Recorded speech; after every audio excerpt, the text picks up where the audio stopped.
দর্শক আমন্ত্রণ diamond cement প্রসঙ্গ চট্টগ্রামে। আপনারা নিশ্চয়ই জানেন চ্যানেল 24-এর সাপ্তাহিক এই আয়োজনে আমরা সমসাময়িক বিভিন্ন বিষয়ে আলোচনা করার চেষ্টা করি। আপনারা নিশ্চয়ই জানেন বাংলাদেশ মিয়ানমার সীমান্তে সাম্প্রতিক সময়ে নানা ধরনের ঘটনা ঘটছে, সেখানে নানা ধরনের মেরুকরণ হচ্ছে। সেই সঙ্গে মিয়ানমারের সশস্ত্র গোষ্ঠী আরাকান আর্মি গত বেশ কয়েক মাস ধরে একের পর এক বাংলাদেশি জেলে অপহরণ করছে, যেটা গত 8 মাসে প্রায় 300 জেলেকে অপহরণ করছে। সেসব বিষয় নিয়ে আজ আমরা আলোচনা করতে চাই।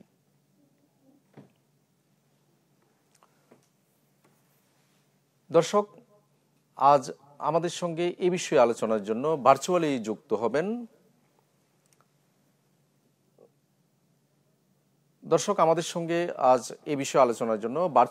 যুক্ত হবেন নিরাপত্তা এবং সীমান্ত বিশ্লেষক অবসরপ্রাপ্ত মেজর এমদাদুল ইসলাম। তার সঙ্গে আলোচনায় যাওয়ার আগে আমাদের এ বিষয়ে একটি রিপোর্ট রয়েছে, যেই রিপোর্টে আমরা দেখানোর চেষ্টা করেছি যে আরাকান আর্মি কিভাবে একের পর এক বাংলাদেশি জেলেকে অপহরণ করছে। আমরা চলুন রিপোর্টে দেখে আসি। ওপারে আরাকান আর্মির হাতে জিম্মি জেলেরা, এপারে কান্নায় ভেঙে পড়ছেন স্বজনরা। এই কান্না এখন টেকনাফের সীমান্তবর্তী শাহপুরের দ্বীপের প্রায় প্রতিটি ঘরে। কারণ গেল কয়েক মাসে নাপ নদী ও বঙ্গোপসাগরে মাছ ধরার সময় তুলে নিয়ে গেছে 51 জেলেকে, যাদের বেশিরভাগেরই বাড়ি শাহপুরের দ্বীপে। এখন আজকে বিগত 18 দিন হইতেছে কোনো যোগাযোগ না, কন্ট্যাক্ট নাই। আমার শ্বশুর যদি এরকম কেউ ধরে এখনো খোঁজ খবর না পাই, তাহলে আমার শ্বশুরের ছোট ছোট ওদেরকে পড়াশোনা কে করাবে? নাপ নদী ও সাগরের মোহনার নাইখন্দিয়া পয়েন্টে ডুবোচর তৈরি হয়েছে গত কয়েক বছর ধরে। আশপাশে জেগেছে চরও। ফলে মাছ ধরা বা ফেরার সময় জেলেদের বাংলাদেশের সীমানা অতিক্রম করে মিয়ানমারের জলসীমায় প্রবেশ করতে হয়। দীর্ঘ সময় ধরে এটি স্বাভাবিক বিষয় হলেও আরাকান আর্মি রাখাইন রাজ্যের নিয়ন্ত্রণ নেওয়ার পর থেকে জেলেদের ধরে নিয়ে যাওয়া শুরু করে। সম্প্রতি যা উদ্বেগজনকভাবে বেড়েছে। মাছ মেরে আসার সময় নাইকন্ডিয়া দেখে আসার বিকল্প কোনো রাস্তা নেই। ওখান থেকে আসার সময় আমাদের বিকল্প কোনো রাস্তা নেই, ওটাই আসতে হয়। আর যদি বিকল্প রাস্তা ব্যবহার করি ওখান থেকে বুট অ্যাক্সিডেন্ট হবে। আমাদের হারি যদি সরকারের যদি একটা আর অন্য হারি বিকল্প হারি যদি নদী গড়ি নদীলে আমার তো অনেক অসুবিধা। কোনোভাবেই ধরে নিয়ে যাওয়া বন্ধ করতে না পারায় এবার জলসীমা অতিক্রম ঠেকাতে জেলেদের বিরুদ্ধে আইন প্রয়োগে নেমেছে কোস্টগার্ড। শুক্রবার সারাদিন অভিযান চালিয়ে 19টি ট্রলার সহ 122 জেলেকে আটক করা হয়। কোস্টগার্ড বলছে আরাকান আর্মির স্বীকৃত কোনো সরকার নয়, ফলে তাদের সাথে আগের মতো যোগাযোগ করাও যাচ্ছে না। একই কথা বলছে বিজিবিও। বর্ডারের ভেতর দিয়ে সীমানা রেখা দিয়ে আমাদের যেগুলো জেলেদের বোটগুলো আছে সেগুলো জোয়ারের সময় দিনে 2 বার যে জোয়ার হচ্ছে, জোয়ারের সময় জন চলাচল করলে আর কোনো সমস্যা সৃষ্টি হবে না। যারাই আছে ওই পাশে তারা কিন্তু আসলে কোনো ফর্মাল চ্যানেল না, তাদের সাথে কোনো ফর্মাল রিলেশন আমাদের নাই। আমরা একটা ওয়ার্কিং রিলেশনের মাধ্যমে তাদের সাথে যোগাযোগ করে তাদেরকে ফেরত নিয়ে আসছি এবং তাদেরকে আমরা প্রতিনিয়ত প্রেশার ক্রিয়েট করে থাকি যেন এরকম জেলেদেরকে তারা ধরে নিয়ে না যায়। বিশ্লেষকরা মনে করছেন আরাকান আর্মি গায়ে পড়েই এমন আচরণ করছে, কারণ তারা এখন জান্তা ও রোহিঙ্গা সশস্ত্র গোষ্ঠীর কাছে কোণঠাসা।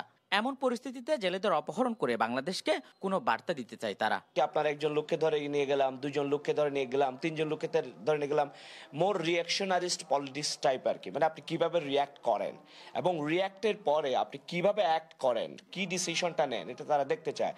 গত 8 মাসে অন্তত 300 জেলেকে অপহরণ করে আরাকান আর্মি। তাদের মধ্যে বিজিবির সহায়তায় 200 জনকে ফেরত আনা হয়। বাকি 100 জেলে এখনো রয়েছে তাদের হেফাজতে। আজিম নিহাত, চ্যানেল 24, কক্সবাজার।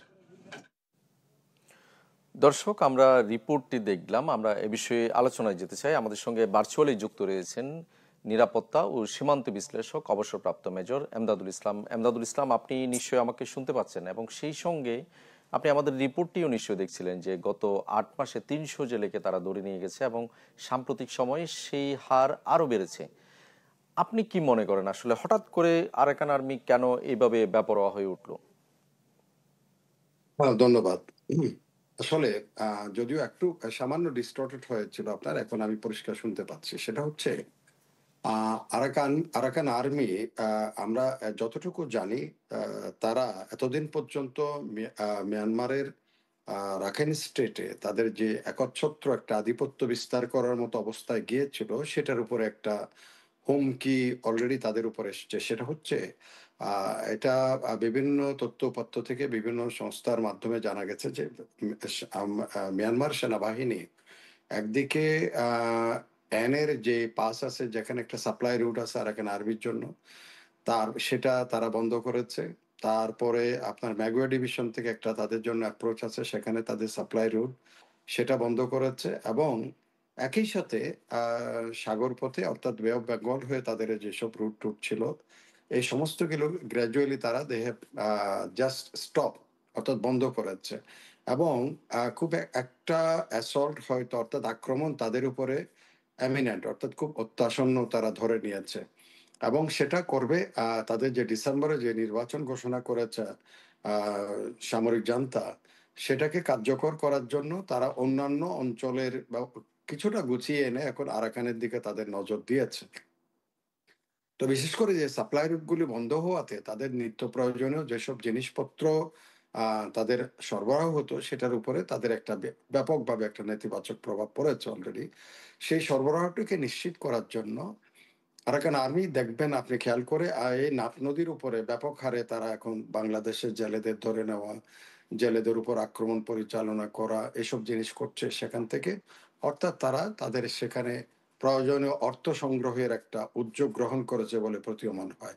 কেন সেটা, তারা যদি এদেরকে ধরে নিয়ে যায়, তাদেরকে হয়তো র্যানসম হিসেবে বাংলাদেশ থেকে অর্থ চাইবে, মুক্তিপণ চাইবে, সেটার মাধ্যমে তারা বাংলাদেশ থেকে তাদের যে সরবরাহ নিত্য প্রয়োজনীয় জিনিসের, সেই সরবরাহ নিশ্চিত করার একটা উদ্যোগ গ্রহণ করবে বলে আমার মনে হয়।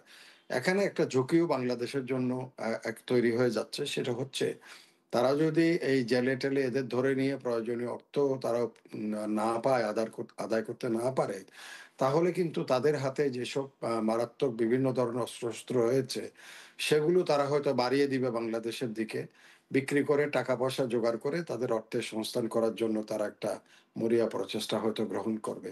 সেই বিষয়গুলি আমাদের এখন নজর দেওয়ার সময় এসেছে বলে আমি মনে করি।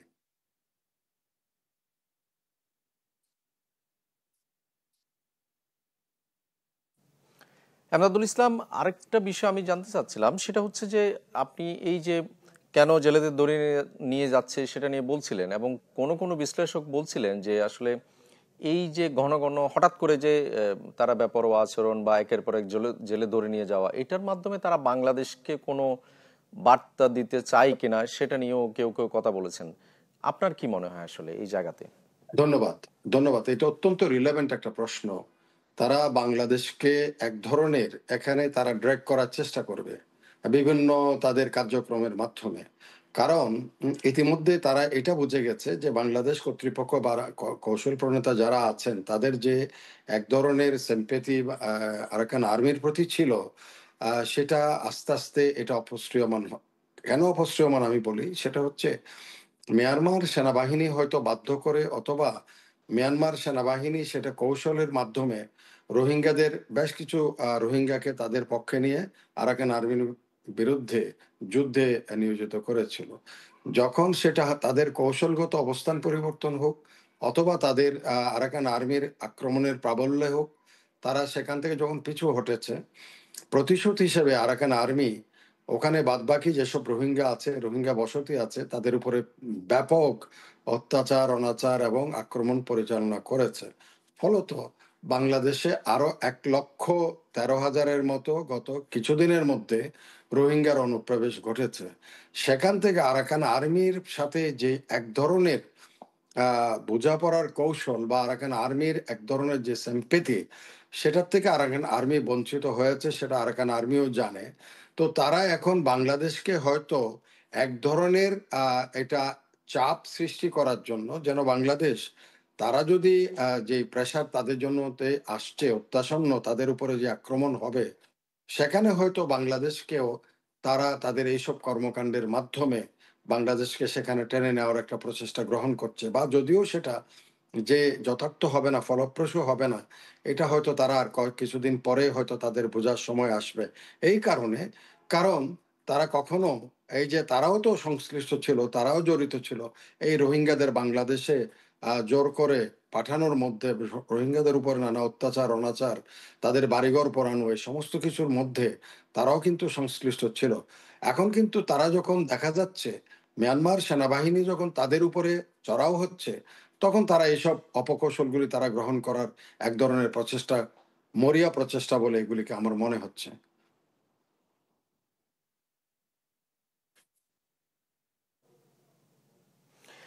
মেজর এমদাদুল হক, আপনি আমাদের সঙ্গে থাকুন, আমরা আরো বিশ্লেষণ করব বা আরো বিশ্লেষণ শুনবো আপনার কাছ থেকে। আপনি থাকুন আমাদের সঙ্গে।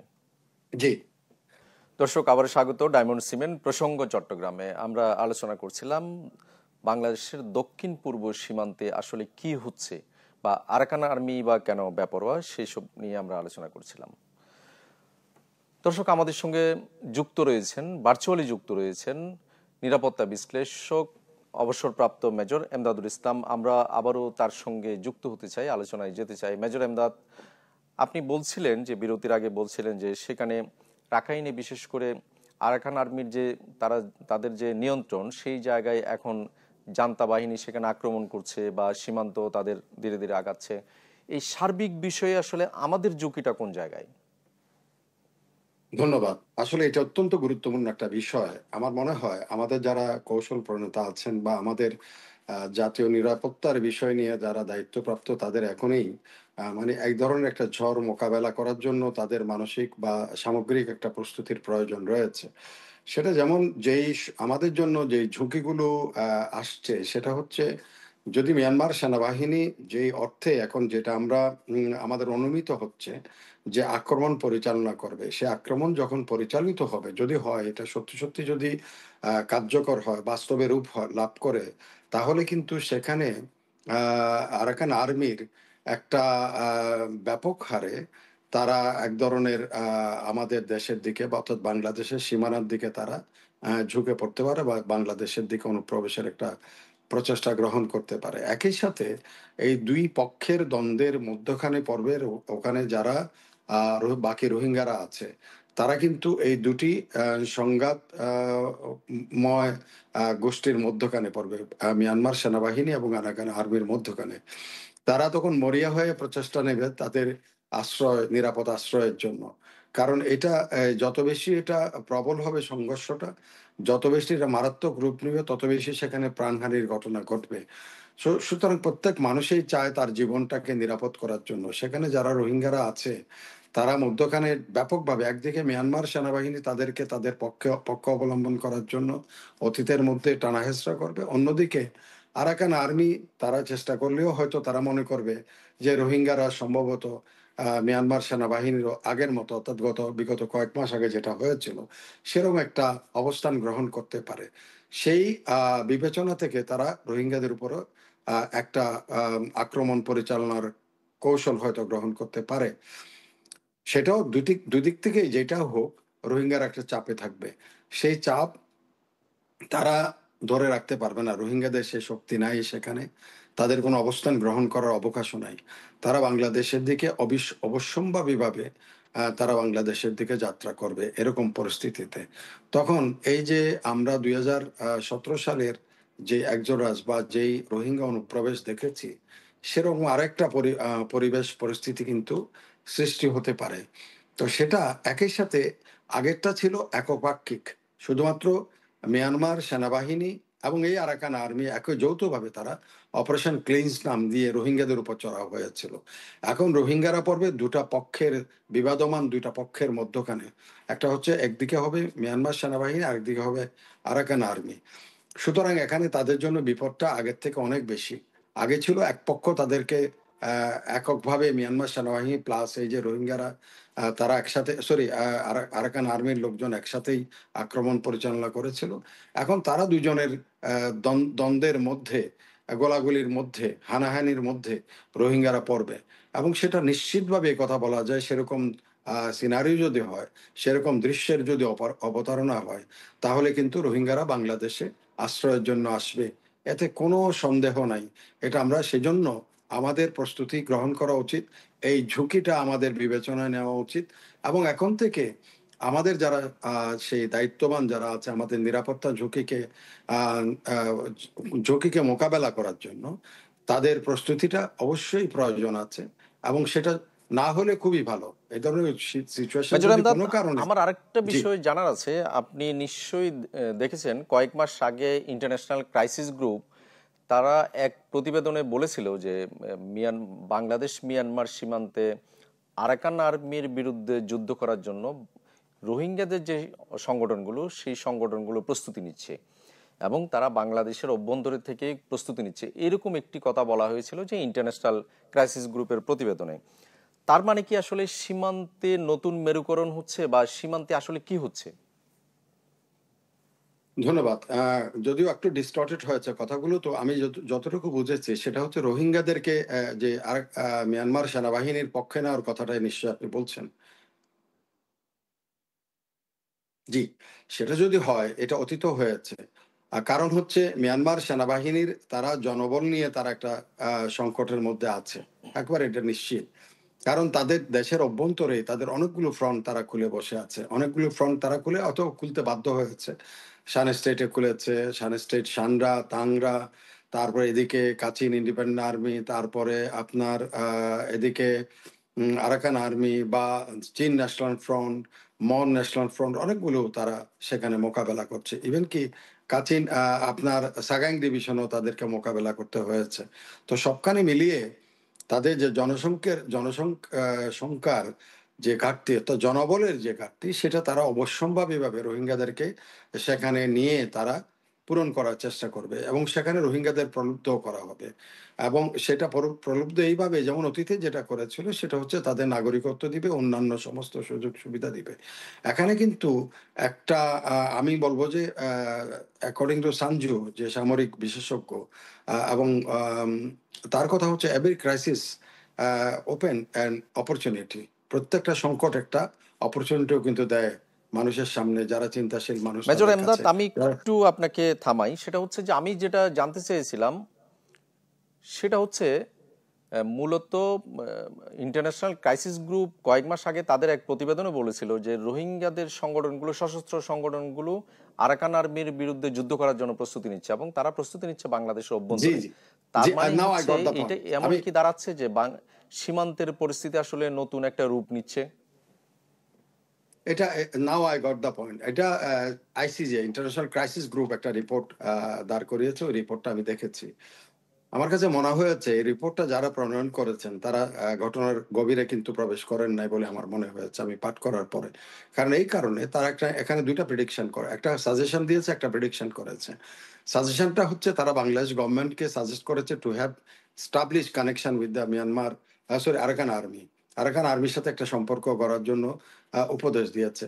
যেটা আমার কাছে একেবারেই মনে হয়েছে এটা অযাচিত, এবং এটা অকারণ, এবং এটা তাদের দায়িত্বের বাইরে। কারণ একটা সভরেন কান্ট্রিকে আরেকটা ইন্টারন্যাশনাল এজেন্সি কখনো এই কথা বলতে পারে না যে একটা নন স্টেট অ্যাক্টরের সাথে যোগাযোগ করার জন্য। এটা কিন্তু একেবারেই out of the diplomatic any norms. এটা আন্ডার কারেন্ট অনেক কিছু থাকতে পারে, অনেক কিছু আমাদের যোগাযোগ হতে পারে, থাকতে পারে, কিন্তু রাষ্ট্র যেখানে রাখাইন স্টেটে এখনো পর্যন্ত মিয়ানমার কর্তৃপক্ষের sovereignty is recognise and establish by the international community, সেখানে একটা এজেন্সি কখনো আরেকটা সভরেন কান্ট্রি অর্থাৎ বাংলাদেশকে বলতে পারে না to have contact with the Arakan army. আরেকটা জিনিস তারা বলেছে, যেটা এটা হচ্ছে তাদের সাজেশন আর প্রেডিকশন যেটা সেটা করেছে, সেটা হচ্ছে সেখানে বলেছে তারা যে আরাকান আর্মির সাথে রোহিঙ্গাদের একটা সংঘর্ষ হতে তারা তাদের কাছে প্রতীয়মান হচ্ছে। সেখানে সেটা তাদের প্রতীয়মান হওয়ার কোনো কারণ আমার কাছে দৃশ্যমান নয়, বা আমি আমার যদি জিজ্ঞেস করেন সেটার কোনো কারণ নাই। এই কারণে, কারণ রোহিঙ্গাদের দীর্ঘ এই 8 বছর থেকে এখন 9 বছরে চলছে রোহিঙ্গাদের অবস্থান বাংলাদেশে। সেখানে রোহিঙ্গাদের কখনো বাংলাদেশ কর্তৃপক্ষ বা বাংলাদেশের আইন শৃঙ্খলা রক্ষাকারী বাহিনী বা যারা সংস্থা আছে তাদের কারো কাছে এমন কোনো তথ্য উপাত্ত নাই যে রোহিঙ্গারা সেখানে সংঘবদ্ধভাবে কোনো ধরনের ট্রেনিং নিচ্ছে। যেভাবে আরাকান আর্মি ট্রেনিং নিয়েছে বা তাদেরকে যেসব অস্ত্র দিয়েছে, তাদের যেই পরিমাণ অস্ত্র তারা এখন বহন করে, সেরকম কোনো অস্ত্রের চালান বা সে ধরনের কোনো অস্ত্র রোহিঙ্গাদেরকে দিয়ে অস্ত্র সজ্জিত করা হয় নাই, প্রশিক্ষণও করা হয় নাই। তো সেক্ষেত্রে আরাকান আর্মির সাথে রোহিঙ্গাদের সংঘাত সংঘর্ষের যুদ্ধের কথা যেটা প্রেডিকশন করেছেন তারা, এটা একবার অমূলক। এটা উপর থেকে ওই বার্ডস আই ভিউর মতো করে রোহিঙ্গা ক্যাম্পগুলো দেখেছেন, মনে হচ্ছে এখানে বিরাট কিছু সম্ভাবনা আছে, সংকট হবে, সংঘর্ষ হবে, অস্ত্র প্রশিক্ষণ হচ্ছে। কোনো প্রশিক্ষণ রোহিঙ্গা শিবিরে হচ্ছে বলে আমার জানা নাই। সুতরাং এটা একেবারে অযাচিত। এবং আমরা একটু শেষের দিকে, আমাদের সময় কম, একটু ছোট্ট করে যদি বলেন তাহলে আসলে সীমান্তের পরিস্থিতি কি দাঁড়াচ্ছে বা আমাদের ভূমিকা কি দাঁড়াচ্ছে? আবার একটু বলেন প্রশ্নটা।